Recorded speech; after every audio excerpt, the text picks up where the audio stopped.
Hi, this is Lindsay and this is my appendicular skeleton video. Okay, starting off with the pectoral girdle. Right here, we have our clavicle, we have our sternal end, and our acromial end. Looking at the scapula, now, posteriorly, we have our scapula right here. We have our coracoid process up here, coracoid process, our subscapular fossa, which is located anteriorly, that smooth flat spot. We have our glenoid cavity. We have our spine. We have our acromion over here, as well as our supraspinous fossa and our infraspinous fossa. Anteriorly, we have our sternoclavicular joint, and posteriorly, we have our acromioclavicular joint. Now, looking at the arm, at our humerus,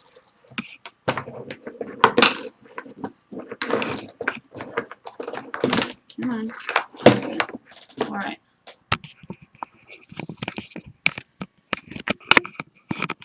The head of our humerus, which is right over here, kind of hidden. Okay, we have our greater tubercle and our lesser tubercle. Again, greater tubercle, lesser tubercle. We have our bicipital groove, or sulcus. We have over here our deltoid tuberosity. We have our medial epicondyle, our lateral epicondyle. We have our coronoid fossa, and this coronoid fossa articulates with the coronoid process of the ulna. We have the capitulum, which articulates with the radius, and the and the trochlea, which articulates with the ulna. And anteriorly, we have our olecranon fossa. And just kind of upside down, that's our olecranon fossa.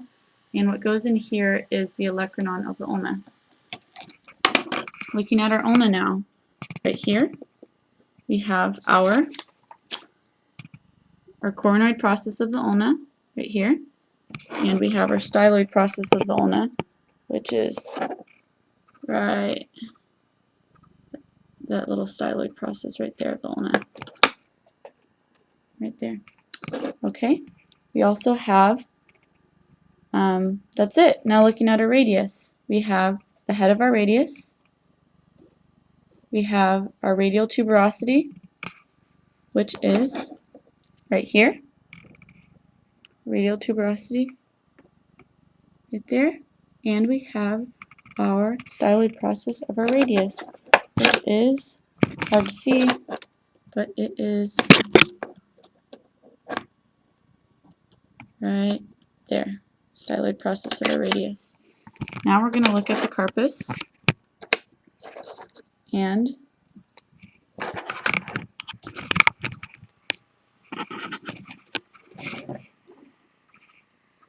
looking at the carpus. I'm going to redo this because it's hard to see.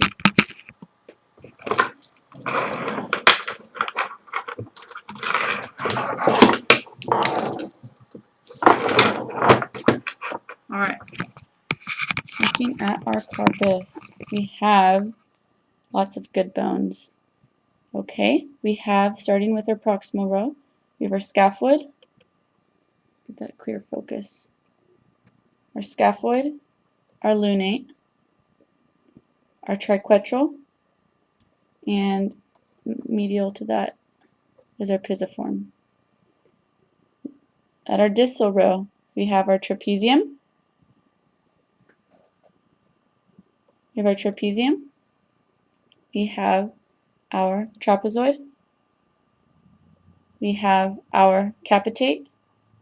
And we have our hamate. And the scaphoid and the lunate articulate superiorly with the radius and the ulna, and they form the wrist joint. And the trapezium forms the joint with the pollex, or the thumb, right here. These are metacarpals. These are phalanges, right here. Now we're going to look at the pelvic girdle.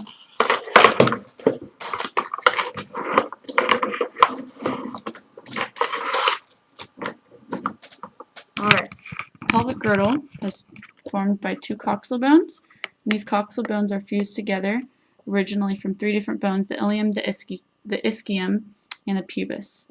This is the ilium up here, and it fuses together with the pubis right here. This is the pubis, and right here is the ischium, where it fuses together with the pubis. The ischium is right here, and fuses together with the ilium posteriorly, back here.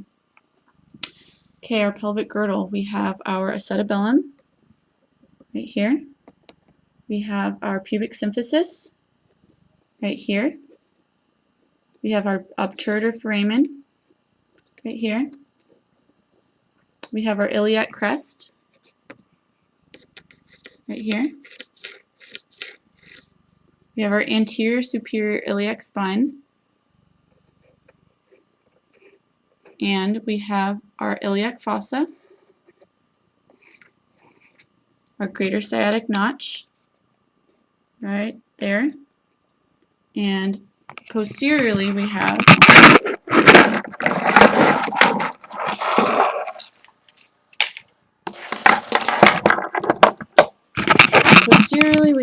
our ischial spine, which is right here.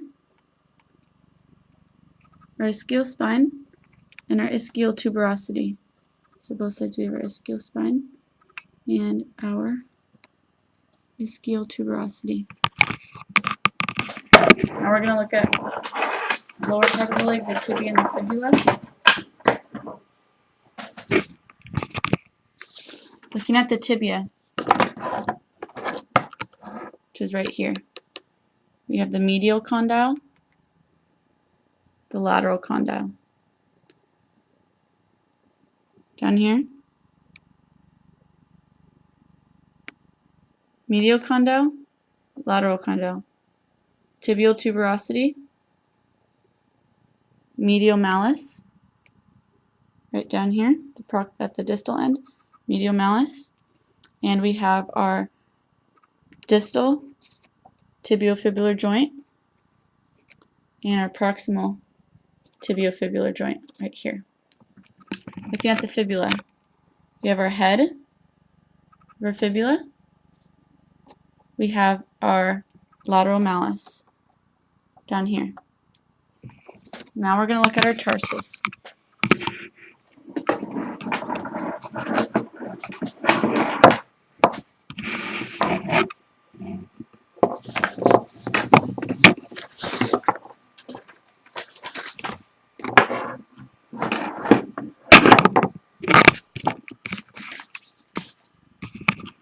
Alright, this is our tarsus. Right here, we have our talus, and this articulates superiorly with the tibia and the fibula. Over here we have our calcaneus, which is our heel. Over here we have our cuboid and our navicular. And right here we have our medial cuneiform, our intermediate cuneiform, and our lateral cuneiform. Here are our metatarsals, our phalanges, and our hallux. And the pectoral girdles, as well as the pectoral girdles and the pelvic girdles, they hold the limbs to the exoskeleton via joints, and this is how our body stays together. And that is the end of the video. Thank you.